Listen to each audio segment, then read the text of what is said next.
Mm.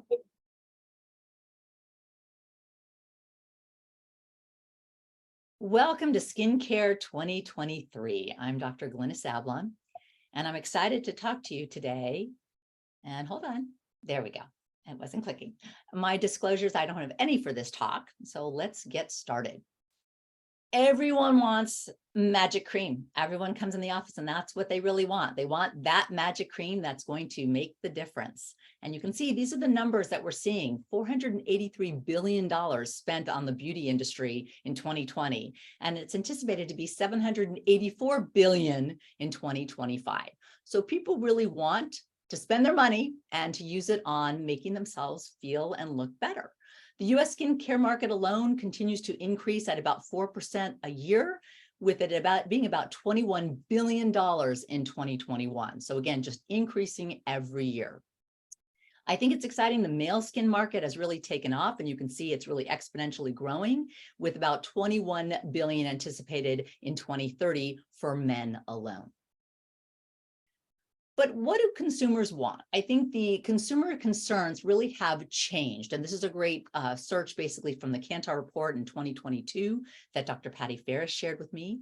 And you can see that things do change over time. We have people looking for environmentally friendly products, reusable products, sustainable products, cruelty-free, and veganism. These are the top 5.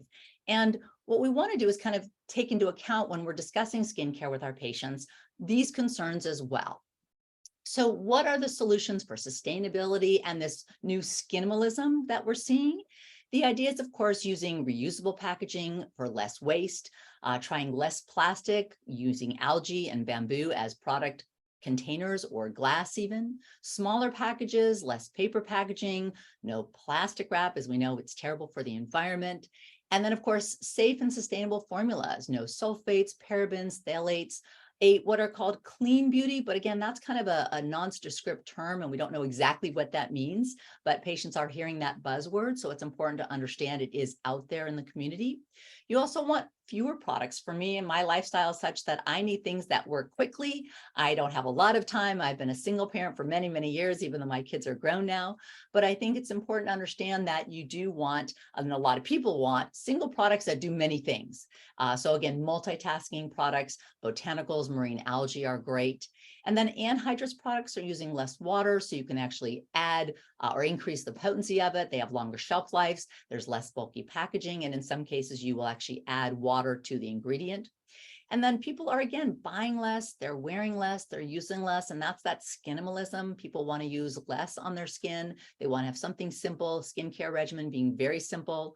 Nowadays, more and more, my patients are asking for just less is better. And I think that's something that you want to keep in mind. And that's something that I've been involved with and wanted my entire life. And now I think also Ayurvedic items and the treatments and the idea of Ayurvedic therapy is really important, and it's coming back, and it's been around for centuries. And we're now realizing that it has a lot of potential in what we do. So these are some of the disruptive ingredients. They're really ranked by the highest growth over the last 2 years. And you can see that includes things like nicotinamide, beta hydroxy acid, vitamin A, alpha hydroxy acids, tretinoin, squalene, azelaic acid, and retinoids.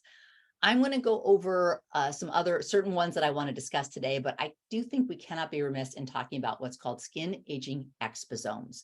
And the idea is that it's not just the external factors, it's internal factors and external factors and how they interact in our own bodies from basically the day we were born till the day we pass away. And these really do affect skin aging. And that includes not just the UV radiation, but you're also looking at temperature and climate change. And then, of course, nutrition, which I discuss with every patient, and I'll mention a little later as well. And then stress, we know that affects every part of our body, and that includes skin aging. And then lack of sleep, we're learning more about how it's important to get a certain amount of sleep and follow the circadian rhythms, because that really too can affect how our skin ages. And of course, pollution. I think that we are seeing as the ozone layer is decreasing and we're seeing more exhaust. And we know that when 2020 hit, we saw like clear skies. So when we start the cars back up and all the engines and all the equipment, that we do have a lot more of the pollution in our environment. So all of these things really do affect our skin. And there's a great article in the Journal of Dermatologic Science called Skin Aging Exposome. And I think everyone should take a look at that.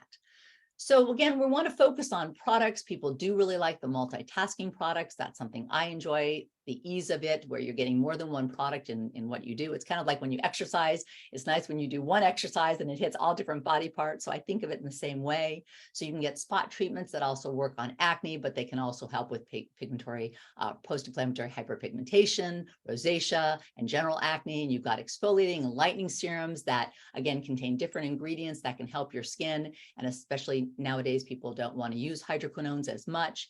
You've also got sunscreens now that have many different ingredients, not just your sunscreen. You can get antioxidants in there, skin lighteners that can all work in conjunction. So they're putting on the sunscreen in the morning and you're getting multiple effects from it as well. And then of course, multi-ingredient creams that you can use for photo-age skin, which included things like the retinols, the pilosa extracts, arbutin, tripeptides, and we're going to go through a number of these today. So we really do want to look at, when we're talking about skincare, that scientific basis of skincare. So before I carry a product in my office, I really want to understand how these products work, what they're good for, that there is some scientific data behind them that show that they really do work. And it's not just putting on the magic cream and it doesn't really do anything. So these are the ones I'm going to go over today: growth factors, peptides, antioxidants, mushroom tyrosinase, cannabinoids, the retinoids, retinols, and retinaldehydes, as well as topical exosomes. So it's important, I think, to understand that the FDA regulates these products. It's what's called the Cosmetic, Toiletry, and Fragrance Association, and they regulate the marketing of these things that will improve the appearance of skin. And there's a fine balance of getting a product that has enough active ingredient to work, but not catch the eye of these stricter regulators. So that's that fine balance that people have to look at, because you want to use a product that works, but there are certain regulations that can prohibit it from being allowed on the market. And more clinical trials are being done, and they do show the efficacy of skincare from the safety aspect as well as the efficacy aspect, and that we can put skincare products on our face and on our body, and we can see a difference. We can see a change in our skin. And it's really not the brand as much, because I have patients when I do a skincare consultation, and I will tell patients to bring a bag of all your products that you have at home, because many of the products people have at home may work just fine for their skin and many may not. So I have them bring in their skincare products. We go over everything. And I say, oftentimes, again, it's not the brand, it's the ingredients that are in the brand or in the product and whether they work or not and whether they're right for your skin. So that's the conversation I have with my patients. And then, of course, organic, clean, pure, and all these words can be very confusing. So it's important to address these with your patients. Obviously, it's nice if you can get things that are organic. The problem, of course, is shelf life, because they're without any kind of stabilizer. That's when things will go bad very quickly. So again, it's a fine balance to figure out what works for you and your patients. So let's start with the growth factors. And these are, again, naturally secreted cell signaling proteins. They interact with specific receptors on the surface of the skin cells, and they regulate for optimal tissue structure and function, and important in skin wound healing, skin remodeling, skin repair. And they do work synergistically with a complex network. And again, the production and level of growth factor does decrease with age. So it's something that's important to supply our bodies with as we get wiser in our years. So examples of this include recombinant human growth hormone, the transforming growth factors alpha and beta, as well as skin cell proteins, the PSP, as well as heat shock protein 70, which again protect against UV aging and apoptosis and ischemia. And finally, keratin, which is a major protein that is found in the structure of hair and skin, and it's extracted typically from human hair or sheep's wool, and can be a topical application that improves hydration and elasticity of the skin. So again, these are just examples of growth factors. And if you're including them in your products that you supply for your patients, it's important to understand how they function, which ones there are, and then look at the science background. And I've included on each of my slides a reference for you to look at, so you can look up some information about growth factors and get them. And you can see down here at the bottom of the archaeologic dermatology research. Second one I want to talk about are peptides. And peptides are amino acid chains. They're usually 2 to 50 chains of amino acids. And you really do want to follow this 500 Dalton rule. And that means that you need to have a molecular weight that's less than 500 Daltons to penetrate the skin surface. The idea is if you have a product that's got a high molecular weight, it may just sit on the skin and not do anything. So again, if you're trying to change the skin and improve it, you typically need that 500 Dalton rule. And you basically know that peptides are important. They are required to make up the proteins like collagen. You need them to make up collagen. They're derived typically from yeast, oat kernels, wheat, shellfish, or eggs. And there are 4 main ones. The first is the signal peptides, which stimulate matrix protein production, collagen synthesis, and fibroblasts. And the second one is the enzyme inhibitor peptides, that are directly or indirectly inhibit the enzymes, which include the soybean protein and rice peptides, and they slow collagen loss and moisturize the skin as well. The third are the carrier peptides, which deliver the copper and magnesium for wound healing. This is the matrix or copper peptides and facilitate the delivery of the bioactive materials into the skin or molecules into the skin. And fourth are the neurotransmitter inhibitor peptides. And these inhibit the acetylcholine release. These are pentapeptides, 18, that mimic the catecholamine release. That's why sometimes people will say it's Botox-like. And the tripeptides, which mimic the venom of the temple viper, which is a red muscle contraction after about 2 hours. And again, there are references here at the bottom. So the third category I want to talk about are antioxidants, which are really important. They protect the skin surface from the oxidative damage caused by the free radicals and environmental aggressors, which include the ultraviolet light, as well as our ultraviolet radiation, as well as pollution. The body's chemical reactions basically generate reactive oxygen species, and these are the molecules that alter the cutaneous homeostasis. And then the antioxidants will neutralize these free radicals or reactive oxygen species. Vitamin C, E, and ferulic mixed together, all antioxidants mixed together do give greater protection than of the ultraviolet radiation than giving it alone. And they do, again, reduce the ultraviolet-induced cytokine messenger RNA expression. Other examples include things like resveratrol or coenzyme Q10. And there's some new data that shows, in vivo data that shows that topical application of antioxidants actually prevent the loss of filaggrin and involucrin. And again, references at the bottom. I like to mention mushroom tyrosinase because I think a lot of individuals, I personally do use hydroquinone in my practice, but there are a lot of individuals that are concerned about that and want alternatives to the hydroquinones. And so I like mushroom tyrosinase. It is a whitening agent. The issue has been that it's hard to reproduce the activity in vivo. The polyphenol oxidase is a copper-containing enzyme, and it reduces the melanin content and production, and it can be, again, a replacement for hydroquinones. The cannabidiol, I always want to pronounce that wrong, is derived from medical marijuana or hemp. The THC in marijuana is the chemical that actually causes the psychoactive effects. So again, this is the anti-inflammatory effects seen through the CB1 and CB2 receptors.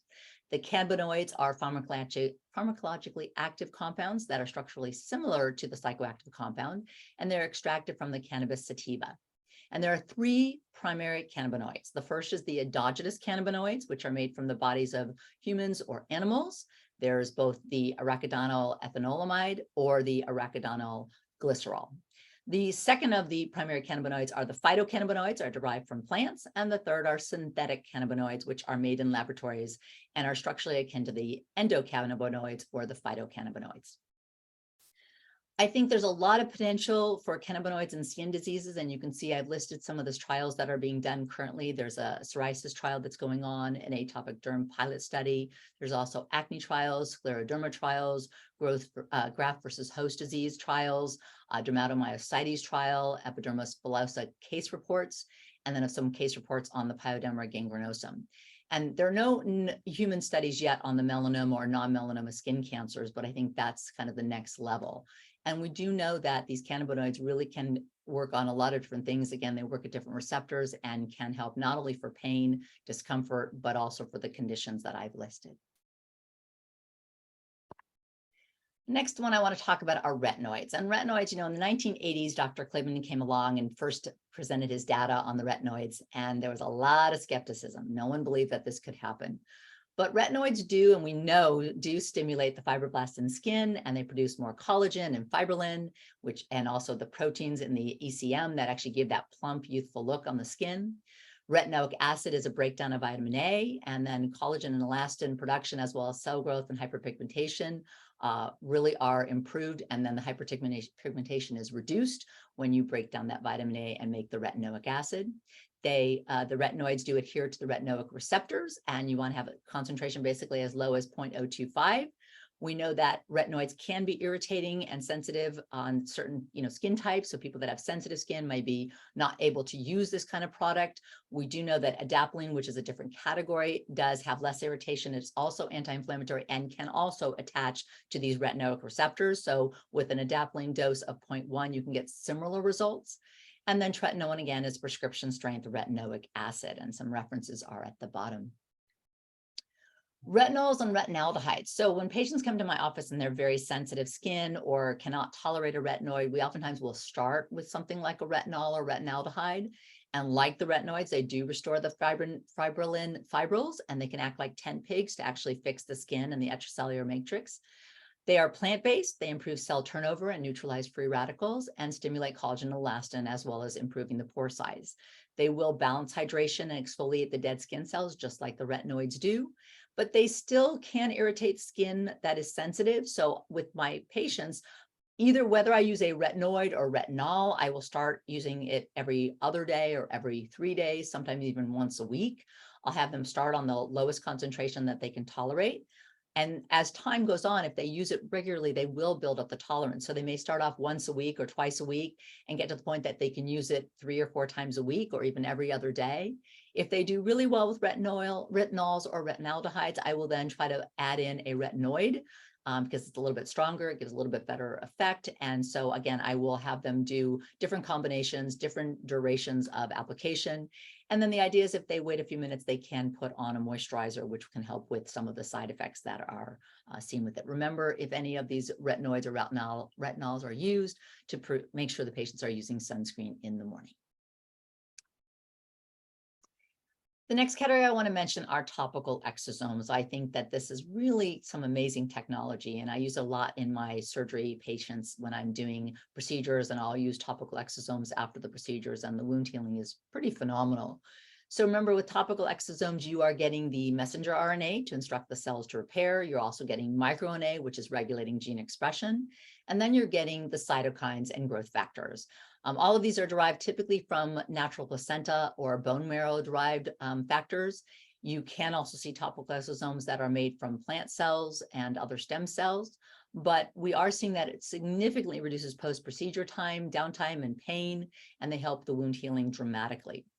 There also are stem cell conditioned medias that can be found, and these contain the paracrine mediators, which do, of course, have some exosomes in them, and they similarly have regenerative effects like the stem cells do, and they can be a cell-free alternative to stem cell therapy. And here's a reference at the bottom. And again, I use it for scar removal, for skin rejuvenation, pigmentary regulation, as well as hair growth. I would always be remiss if I talk about skincare and I don't mention adjuvant medical nutrition therapy. I think that it's really important to keep in mind that as much as we put great things on our skin, if we're not treating our bodies right, we may not get the effects that we want. So I've just listed a few of the things that I think are essential for nutritional therapy to help the skin, which include the organic flaxseed oils to get your essential fatty acids, phytonutrients for phytoprotection, curcumin, which also acts as an antioxidant and delays senescence and promotes longevity. Polyphenols, which include the EGCG, which is found in green tea, can reduce cancer, heart disease, promote longevity, and by restoring the mitochondrial function in cells. Coenzyme Q10 or ubiquinol, its basis, which reduces oxidative stress and helps heart health, lowers blood pressure, as well as cholesterol plaques. Astragalus, which is a stress-reducing herb used in traditional Chinese medicine. I think this is a big one. I love it because it reduces oxidative stress, promotes immune function, prevents cellular damage, and activates the telomerase, maintaining the telomere length, which is really important. I consider it like a natural metformin. And then resveratrol, which is a polyphenol antioxidant found in grapes, berries, peanuts, red wine, and activates the certain enzymes called sirtuins. Again, these are important things that I will discuss with my patients when we're talking skincare. I think it's something to add. And my final mention is I always say you are what you eat. And my mother said that, and my grandfather said that, and he was a vegetarian. And I think that, whatever you put on the skin, if you do not treat your body right, or if you're not having healthy nutrition in general, you're going to miss a lot of the ingredients you need to help your skin look its best. And that includes, and it's a whole list, and you can read all about it, but vitamin A's, which you can get from cod liver oil, liver, egg, and egg yolks. The vitamin C's, which you can get from bell peppers, guava, deep leafy greens or dark leafy greens, broccoli, Brussels sprouts, kiwi, citrus, and strawberries. The vitamin D, I do raw milk and cheese. And then vitamin E, of course, from spinach, chard, sunflower seeds, almonds, bell peppers, asparagus, and kale. The vitamin K2, which is also found from dairy products from grass-fed cows, egg yolks, liver, and natto. I don't know how many of you have had natto. It doesn't taste very good, but it's very healthy. And then, of course, fermented foods. I love my sauerkraut. I have a spoon of it with every meal. I think it's really important for heart health and body health and skin health. Zinc, magnesium, omega fatty acids, and biotin. Again, all found in the foods that we eat, and there's listing here. The nutrition continues with sulfur, which is found in egg yolks, meat, poultry, fish, garlic, onions, Brussels sprouts, asparagus, and kale. And again, fermentation makes the sulfur more available, like I mentioned in the sauerkraut. Selenium, I eat my Brazil nuts, which I cannot stand, for the selenium every day, even though I don't love it. I know it's important for me. Panthenoic acid, which is the vitamin B5, important for you can get from liver and kidney and egg yolk and broccoli and fish. Shellfish, dairy products, mushrooms, avocados, and sweet potatoes. And then, of course, mushrooms in general, they are not only for your skin as an anti-inflammatory and antioxidant, but also great for anti-cancer. Silica, which water-soluble silica can be found in the volcanic rock. I get my water from Hawaii. It's excellent. And then the niacin, which is B3, which is where you get that nicotinamide from. And then probiotics, of course, for the skin, gut, brain health connection. And of course, you can get that in sauerkrauts. So that's my little spiel on skin health as far as nutrition goes. I mentioned here my skincare routine. Again, I try to keep it simple. I do mix it up because I think that you can change your products regularly and get other ingredients that you find that might be very healthy for your skin. So my simple routine is I cleanse with a gentle cleanser in the morning. I usually wait a minute. The most important cleansing really is at night because you've got all the dirt and grime from the day on your skin, but I'll gentle cleanse for 1 minute, wait 1 minute, put my active cream, which is usually an antioxidant peptide or an additional eye cream, and then I'll use my mineral sunscreen. And sometimes my mineral sunscreen, at least an SPF of 30, will contain some of those ingredients that I just mentioned. So it's a one application and go. In the evening, I do wash with a typically glycolic gentle cleanser, wait 1 minute, and then I'll put my active ingredient on. And that will be alternating with a retinoid one night, then an enzyme repair the next. I'll add on an additional eye cream, and then I'll alternate with some peptides, topical exosomes, and combo products, again, are the easiest.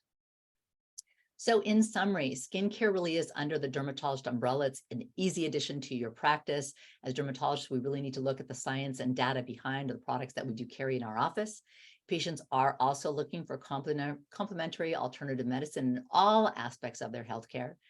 Keep it simple, and everyone can benefit from looking at we are what we eat, and healthy nutrition links to healthy body and skin. So thank you for your time. I hope you've learned something. My father always said, if you learn just one thing that you can implement into your daily life, it was a useful talk, and have a great day.